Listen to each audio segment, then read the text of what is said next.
How's it going? So here I am in the center of Lviv, and right next to me is the monumental Taras Shevchenko, the artist, the poet, the writer, the nationalist.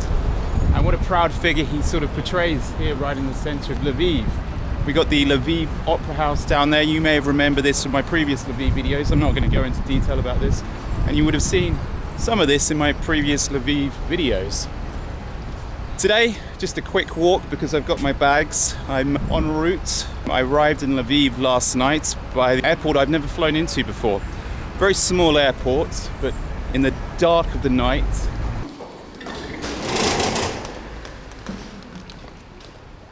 I'm just going to take a quick walk, discuss what happened, and thought you may as well join me as we cope with the noisy cobbled streets of Lviv.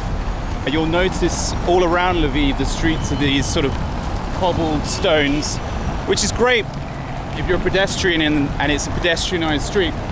Not so great when it's cars and they're pelting around the roads. It's very noisy, but at the same time it's just a noise you can put up with because it's the cobbled streets of Lviv.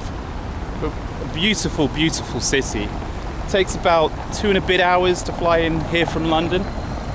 In flying in from London, the problem we're now living in is we're living in a new world order, tyrannical present day. A new world order can emerge, a new era. A new world order. Where people are forced to take an experimental vaccine to travel. And that's just the way it is. We've got to accept that this is the new world order. If you don't have the experimental vaccine, you're denied entry to some countries.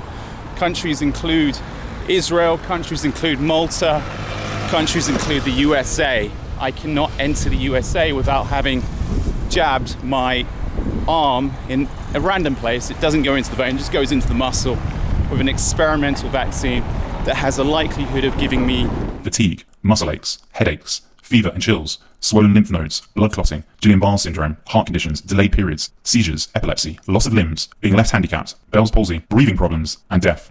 Or many of the other symptoms that are being reported. But let's not go into the details of that. If you're curious about my views on that, check out my blog, thewanderingenglishman.com. But in the meantime, let's have a quick stroll through windy Lviv. If you can believe it, this is September. It's cold. So if you're expecting warm sunshine, even in September in Lviv, it is a cold time to visit. But what happened when I was entering the country? Well, it's the first time I had this problem actually. I got to the border and they demanded to see my vaccine passport. Well, obviously I don't have one. Your papers are not in order. I thought the fact that I'd taken a antigen test in London at my expense. Fun coupons! See that? A fun coupon! Just the day before, I wouldn't have any issues. Little did I know, I was almost not going to get in. Now that's not a reason for us all to rush out and go get the vaccine. What that basically means is I had to pause at the border, I had to download an app, which took a little bit of time. And on that app, it basically gives you 72 hours to get to your final destination. And in that period, you've got to then take either an antigen test or a PCR test. Now, I recommend the antigen test because 1, it's less invasive, and 2, it's quicker, and 3, it's cheaper. So as long as you get the antigen test, you're not spending as much money. But clearly we're living in a medical apartheid because we're going to move to a situation where, to protect the health system, we're going to lock out people who are not vaccinated and can be. We're having problems in the terms of the fact that if you're unvaccinated, you have to go to this extra expense. For what?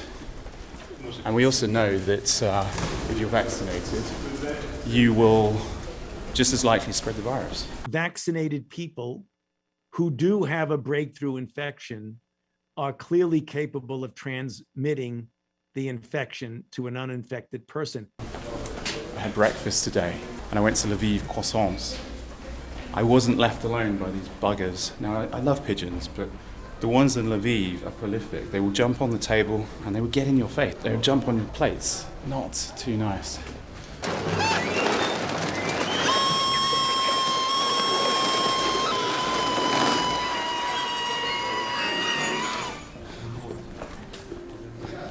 What's beautiful about Lviv, if you go out down just random side streets, you'll see these beautiful cafes and you'll see these beautiful shops.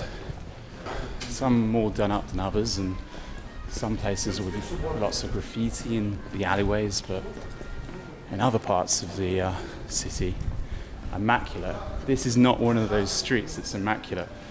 Sadly, tagging is a little bit prolific in some of these random streets. Some with important messages, some with less important messages. I'm sure each one at the time thought there was a purpose to it, but I don't really think much of this adds much to the city. But then we come out into the main parts of the city, and you'll remember this if you've seen my other videos. This is Rynok Square.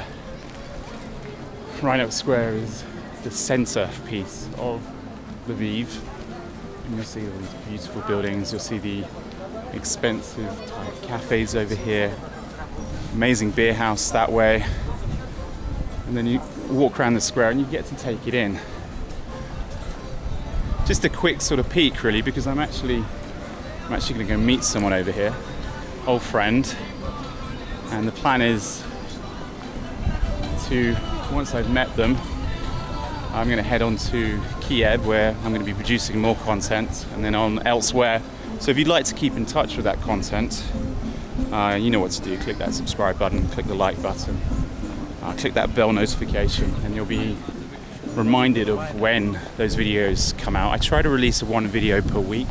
That's why there's roughly about 350 plus videos now on my channel. They've been released almost every week. And this is my favorite statue, I think, in Lviv. This is Neptune, Lord of the Sea, Poseidon to other people. A wonderful, wonderful character. What you'll find, and I've gone over this in my other videos, every corner of the square has the pleasure of a Greek god. And this is one of the finest Greek gods.